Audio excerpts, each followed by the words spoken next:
بندوں کا رزق بن جاتا، اور جو بھی آتا اس نے کبھی انکار نہیں کیا تھا۔ پہلی بار ایسا ہوا کہ جس شخص کو انہوں نے ہار ڈالے، گارڈ آف آنر دیا، تعظیم تکریم دی، سیلوٹ کیا، اس نے کہا یہ سب کیا ہے؟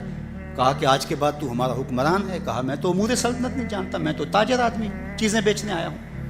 کہا کہ ہمارا اصول یہی ہے کہ سال کی پہلی تاریخ کو پہلا شخص جو جزیرے پہ قدم رکھتا ہے وہ ہمارا حکمران ہوتا ہے۔ اس نے کہا میں تو امور سلطنت کو نہیں جانتا، تو یہ کس طرح ذمہ داری قبول کر سکتا ہوں؟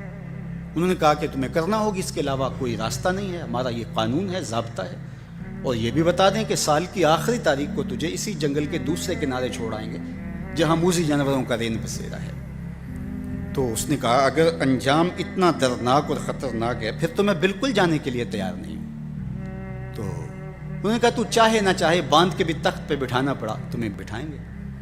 اس نے کہا اچھا مجھے یہ بتاؤ کہ سال بعد میری بات مانو گے یا نہیں؟ اس نے کہا کہ ہاں، قانون میں تو ترمیم نہیں کر پائے گا، لیکن یہ ہوگا کہ تیرے انتظامی حکم ہم ماننے پہ مجبور ہوں گے۔ اس نے کہا ٹھیک ہے، میں تمہارا حکمران بننے کے لیے تیار ہوں۔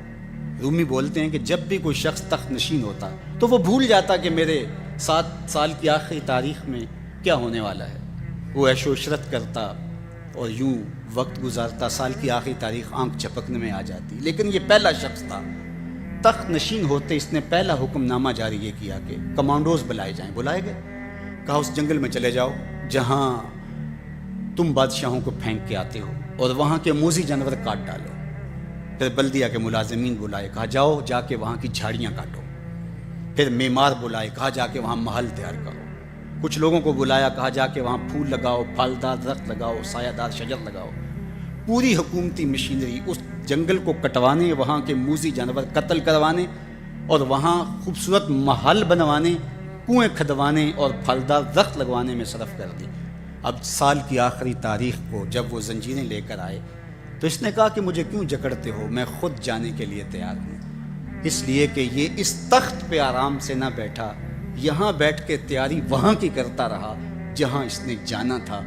کافر اور فاسق دنیا کے تخت پہ عیش کرتا ہے، بھول جاتا ہے کہ میں نے کہاں جانا ہے، اور صالح مومن اس تخت پہ آرام سے نہیں بیٹھتا، جہاں جانا ہے اس کے لیے تیاری کرتا رہتا ہے، اور جب جنازہ اٹھتا ہے تو وہ کہتا ہے اجلوا بی ولا تؤخروا بی، دیر نہ کرو مجھے جلدی لے جاؤ، میرا تو وہاں انتظار ہو رہا ہے۔ اور پھر جب وہ وہاں پہنچتا ہے تو القبر روضۃ من ریاض الجنہ، وہ جنت کے باغوں میں سے باغ بن چکی ہوتی ہے، وہ سارے تھور، ساری جھاڑیاں، ساری آگ اور وہاں کے سارے بھڑکتے ہوئے شعلے بجھا چکا ہوتا ہے، اپنے اعمال کے لشکر بھیج کے۔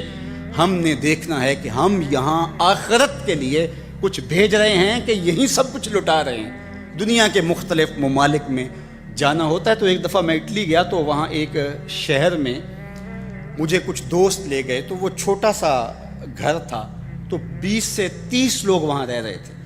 تو میں بڑا حیرت زدہ ہوا، تو میں نے کہا کہ آپ یہاں تنگ سی جگہ پہ 20-25 لوگ رہ رہے ہیں تو اتنی مشکل میں کیوں رہ رہے ہیں؟ تو کوئی بڑا سا گھر خرید لیں، آسودہ رہیں۔ تو انہوں نے کہا کہ جناب آپ ہمارے علاقے میں جا کے دیکھیں، 5-5 کنال کے گھر ہم نے وہاں شروع کیے ہیں۔ ہم یہاں کمائی کرنے آئے ہیں، عیش کرنا تھوڑے آئے ہیں، ہم تو چند سالوں کے لیے یہاں آئے ہیں، اس لیے ہم یہاں سے کماتے ہیں، بھیجتے وہاں ہیں جہاں ہم نے ہمیشہ جا کے رہنا ہے۔ میں نے کہا یہی تو میں سمجھانے آیا ہوں، جہاں جتنا رہنا